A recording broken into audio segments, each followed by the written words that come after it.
जय श्री राम दोस्तों, स्वागत है आपका एक बार फिर से हमारे चैनल भक्ति ज्ञान सारांश में।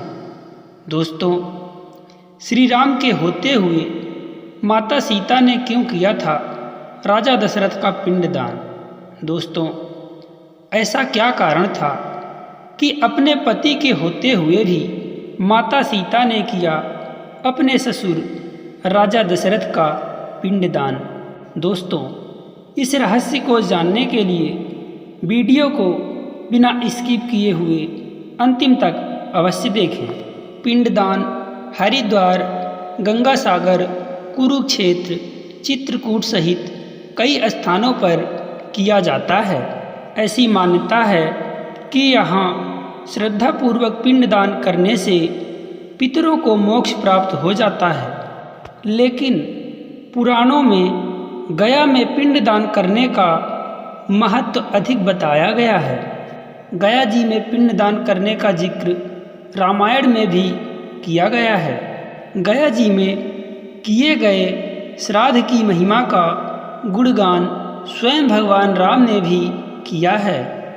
गया जी में ही माता सीता ने अपने ससुर राजा दशरथ का पिंडदान किया था।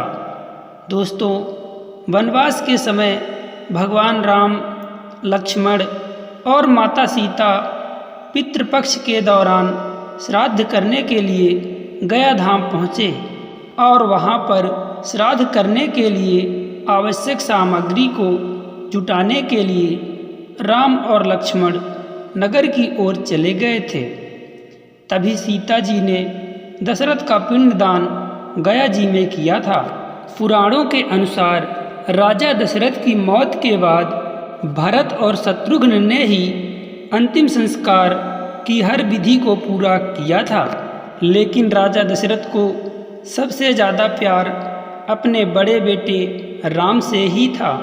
इसीलिए अंतिम संस्कार के बाद भी राजा दशरथ की चिता की बची हुई राख उड़ते उड़ते गया में नदी के पास पहुंच गई। उस समय राम और लक्ष्मण वहां पर नहीं थे और माता सीता नदी के किनारे बैठे उनका इंतजार कर रही थी। तभी सीता जी को नदी के जल में राजा दशरथ की छवि दिखाई पड़ती है। सीता माता को यह समझने में तनिक भी देर नहीं लगी कि राजा दशरथ की आत्मा राख के जरिए कुछ कहना चाहती है। फिर राजा दशरथ की आत्मा ने सीता से अपने पास समय कम होने की बात कहते हुए अपने पिंडदान करने की विनती की और दोपहर भी हो गई थी। पिंडदान का शुभ समय निकला जा रहा था और सीता जी की व्याकुलता बढ़ती जा रही थी। फिर सीता जी ने राजा दशरथ की राख को रेत में मिलाकर अपने हाथों में उठा लिया और वहाँ पर उपस्थित फाल्गुनी नदी, गाय, तुलसी, अक्षय वट और ब्राह्मण को पिंडदान का साक्षी बनाकर पिंडदान कर दिया। पिंडदान करने के बाद जैसे ही श्री राम और लक्ष्मण सीता जी के पास आए तो पिंडदान करने के बाद जैसे ही श्री राम और लक्ष्मण सीता जी के पास आए तो सीता माँ ने उन्हें उनकी अनुपस्थिति में घटित सभी घटना को उनसे बता दिया। लेकिन भगवान राम को सीता की बातों पर यकीन नहीं हुआ, जिसके बाद सीता ने पिंडदान में साक्षी बने पांचों जीवों को सच बताने के लिए कहा। लेकिन भगवान राम को गुस्से में देखकर फाल्गुनी नदी, गाय, तुलसी और ब्राह्मण ने झूठ बोल दिया। लेकिन अक्षय वट ने सच बोलते हुए सीता माता का साथ दिया।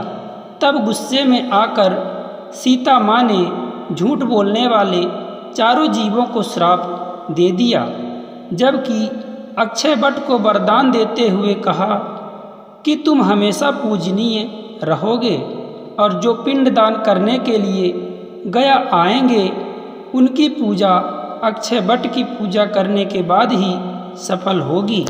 दोस्तों, आशा करते हैं आपको वीडियो पसंद आई होगी, तो कृपया वीडियो को एक लाइक करके चैनल को सब्सक्राइब ज़रूर कर लें और कमेंट में लिख दें जय श्री राम।